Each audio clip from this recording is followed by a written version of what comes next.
Friends, welcome to my channel KL study. Friends, आज हम पढ़ने वाले हैं हिंदी पेडागोजी की नेक्स्ट क्लास संविदा शिक्षक भर्ती वर्ग 3 के लिए। ठीक है, और यह ना केवल संविदा भर्ती 3 के लिए है बल्कि यह सभी टेट एग्जाम्स के लिए हिंदी पेडागोजी जो है यही पूछी जाती है। ठीक है, तो यदि आप पूरे वीडियो देखना चाहते हैं, हिंदी पेडागोजी नाम से प्लेलिस्ट बनी हुई है, आप प्लेलिस्ट में जा करके देख सकते हैं या फिर डिस्क्रिप्शन में लिंक भी दे दिया जाएगा। ठीक है, हम थोड़ा सा देख लेते हैं कि हमने क्या क्या पढ़ लिया है। हमारे जो संविदा शिक्षक भर्ती वर्ग 3 का सिलेबस दिया गया है हिंदी पेडागोजी का, उसका पहला टॉपिक क्या दिया है हमारा, भाषा सीखना एवं ग्रहणशीलता। ठीक है, तो अब केवल इतना तो पूछेंगे नहीं कि भाषा अर्जन क्या है या भाषा अधिगम क्या है। ठीक है, तो हमें इसके बारे में पूरा डिटेल से देखना होता है कि कहाँ से क्वेश्चन पूछे जाते हैं, किस किस तरह से क्वेश्चन बनते हैं। ठीक है, तो हमने क्या क्या पढ़ा है थोड़ा सा देख लेते हैं। ठीक है, तो हमने सबसे पहले तो देखा था भाषा क्या होती है। सबसे पहले हमने देखा था भाषा के बारे में, भाषा की विभिन्न विद्वानों के द्वारा दी गई परिभाषाएं देख ली थी, और भाषा की विशेषताएं जहां से 2 से 3 क्वेश्चन बनते हैं। जैसे ऑप्शन बना के भाषा होती है, जन्मजात होती है, सामाजिक होती है। ठीक है, क्या होती है भाषा, तो जिसको विशेषताएं अच्छे से याद होंगी या पता रहेंगी वही इसके करेक्ट आंसर दे पाते हैं, क्योंकि हिंदी पेडागोजी आसान बात नहीं है। ठीक है, इसके बाद हमने देखा था भाषा अर्जन क्या कहलाता है। ठीक है, भाषा अर्जन और अधिगम युक्तियां देखी थी इसकी हमने, और बहुत ही डिटेल से पूरा हमने पढ़ा हुआ है। ठीक है, एक बार आप देख लें कि हमने क्या क्या पढ़ लिया है। भाषा अर्जन और अधिगम में अंतर, जैसे कह दिया भाषा अर्जन जो होता है वो स्वतः प्रक्रिया होती है, जबकि भाषा अधिगम एक नियमबद्ध तरीके से सीखा जाता है। ठीक है, तो ये हमने सारा पढ़ रखा है। ठीक है, भाषा के भाग पढ़े थे, यहाँ से भी क्वेश्चन पूछ लिया जाता है। एक आपको सेंटेंस दे देंगे, जैसे कह दिया राम खाना खाता है, किस तरह का वाक्य है, अर्थ विन्यास की दृष्टि से सही है या गलत है, वाक्य विन्यास की दृष्टि से सही है या गलत है। ठीक है, तो ये भी हमने पढ़ लिया था। फिर भाषा शिक्षण और विचारक, किस विचारक ने भाषा शिक्षण के संदर्भ में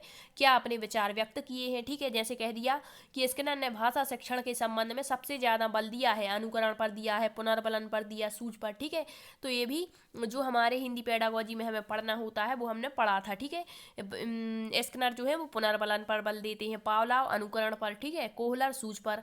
नोम चॉम्स्की का जो भाषा विकास का सिद्धांत है इसे हमने बहुत ही बारीकी से पढ़ा था। ठीक है, इनके सिद्धांत के अन्य नाम क्या क्या हैं, जेनरेटिव ग्रामर किसे कहते हैं, सार्वभौमिक व्याकरण क्या है, सतही गहरी संरचना इन्होंने बताई थी। जो सतही संरचना होती है उसके द्वारा मतलब किसका निर्माण किया जाता है, गहरी संरचना क्या कहलाती है। ठीक है, ये सब पढ़ लिया था। फिर वाइगोत्स्की, इससे भी हमने पूरा डिटेल में पढ़ा था, जो हिंदी पेडागोजी की दृष्टि से महत्वपूर्ण है। इन्होंने कौन सा सिद्धांत दिया था, तो सामाजिक सांस्कृतिक अंतःक्रिया का सिद्धांत इन्होंने दिया था। इनके सिद्धांत को सामाजिक संज्ञानात्मक विकास का सिद्धांत भी कहते हैं। ये क्या कहते हैं वाइगोत्स्की, कि बालक जो है वो वयस्कों के साथ अंतःक्रिया करके सीखते हैं। इनके सारे के सारे हमने टर्म पढ़े थे, MKO क्या कहलाता है। ठीक है, इसकी श्रेणी में कौन कौन सा आते हैं। ठीक है, ZPD क्या होता है, zone of proximal development, Hindi में इसके नाम पूछे जाते हैं। कह देगा नज़दीकी विकास का क्षेत्र, जीन पियाजे के किस टर्म से संबंधित है। ठीक है, इस तरह से इसके फोल्डिंग क्या होता है, शुरुआत में दी जाने वाली अस्थायी सहायता है या स्थायी सहायता है। ठीक है, और भाषा विचार के बारे में पढ़ा था कि ये भाषा विचार के बारे में क्या कहते हैं। जैसे एक क्वेश्चन पूछा जाता है कि जीन पियाजे और वाइगोत्स्की के अनुसार भाषा और विचार हैं, भाषा पहले आती है विचार बाद में आते हैं, किसने कहा है, तो वाइगोत्स्की ने। यदि कहते हैं विचार पहले आते हैं भाषा बाद में आती है, किसने कहा है, जीन पियाजे ने। ठीक, इसके बाद हमने बताया था कि जो वाइगोत्स्की हैं ये कहते हैं बच्चों के स्वयं से बातें करता है जब बच्चा, तो इसे इन्होंने कहा है व्यक्तिगत वार्ता, निजी वार्ता, प्राइवेट स्पीच, इनर स्पीच, या फिर इसे निजी वार्ता कहते हैं। ठीक है, जबकि जीन पियाजे क्या कहते हैं, अहम केंद्रित भाषा। तो इन दोनों के बारे में हमने आपको बता दिया था। जीन पियाजे जो महत्वपूर्ण है। ठीक है, जितने हिंदी में शिक्षण है, मतलब शिक्षण के संबंध में जितने भी विचारक ने विचार दिए हैं वो हमने कर लिए थे। ठीक है, इसके बाद हमने पढ़े थे भाषा शिक्षण के सूत्र। पूछा जाता है निम्न में से भाषा शिक्षण का कौन सा सूत्र है या कौन सा नहीं है। जैसे कह दिया ज्ञात से अज्ञात, यहाँ दे सकते हैं अज्ञात से ज्ञात। ठीक है, तो हमें पता होना चाहिए, तो ये हमने सूत्र भी पढ़ लिए थे। ठीक, आज पढ़ना है भाषागत दोष, कौन कौन से भाषागत दोष होते हैं, हिंदी में नाम दिया रहता है और हमें बताना होता है। ठीक है, तो जैसे पहला दिया गया है सॉरी, वर्ण विपर्यय दोष। पहला दिया है क्या, वर्ण विपर्यय दोष। यहाँ पर मेहनत दिया है, तो वर्ण विपर्यय का मतलब क्या होता है, वर्ण विपर्यय का मतलब जो शब्द है जो वर्ण दिए गए हैं उनको एक स्थान से दूसरे स्थान पर कर देना। मतलब जैसे मेहनत है तो मेहनत को बच्चा कहेगा मेहनत, क्या कहेगा, मेहनत। ठीक है, तो ये क्या है, वर्ण विपर्यय दोष। अब क्वेश्चन क्या दिया गया होगा आपका, जैसे कह दिया कि एक बालक है जो, जैसे हमारा मजहब है, क्या है, मजहब, मजहब कहते हैं, तो एक बालक है जो मजहब को महजब कह रहा है। निम्न में से किस प्रकार का दोष होगा? वर्ण विपर्यय दोष होगा, शब्द विपर्यय दोष होगा, स्वर लोप दोष होगा, व्यंजन लोप दोष होगा, क्या होगा? तो हमें पता होना चाहिए वर्ण विपर्यय दोष। वर्ण इधर उधर है अर्थात वर्ण विपर्यय। जब पूरा का पूरा शब्द इधर उधर कर दें तो क्या हो जाएगा, शब्द विपर्यय दोष। ठीक है, तो हिंदी में इस तरह से क्वेश्चन पूछा जाता है। नेक्स्ट दिया गया है शब्द विपर्यय दोष। ये क्या कहलाता है?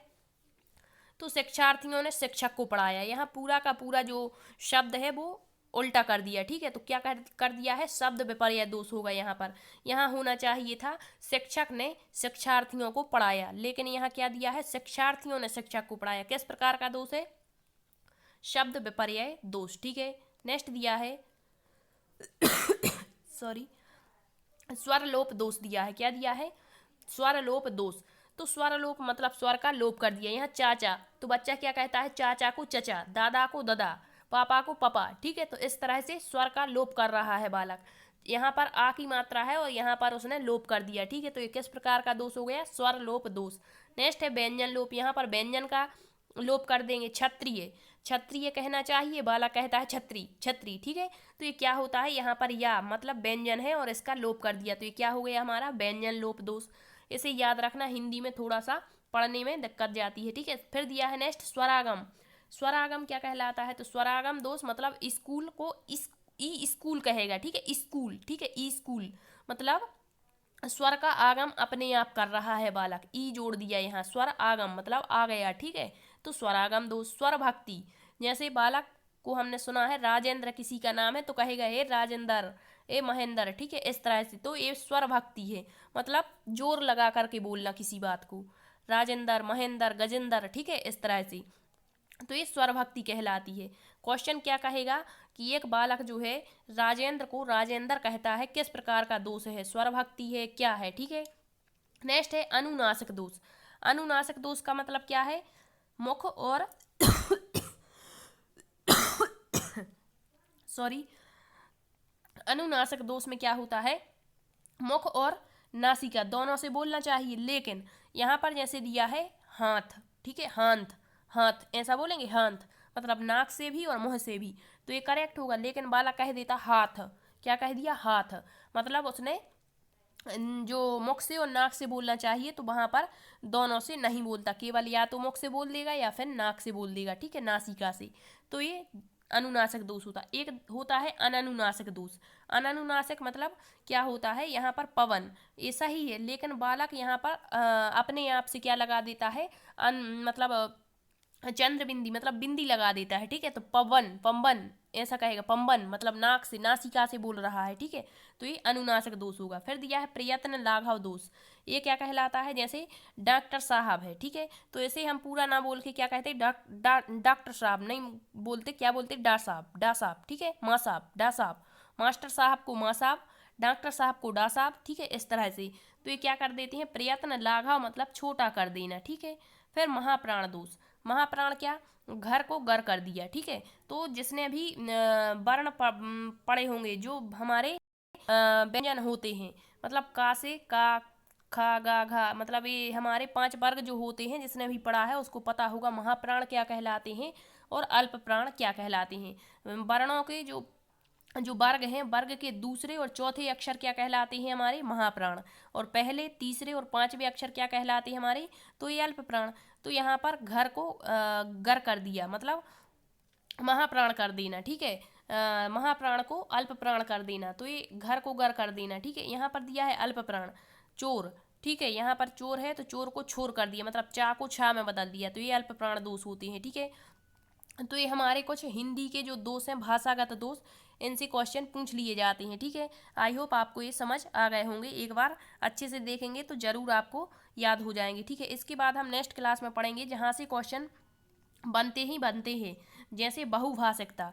ठीक है, क्या बहुभाषिकता और बहुसांस्कृतिक कक्षा और समावेशी शिक्षा के बारे में। ठीक है, थैंक यू।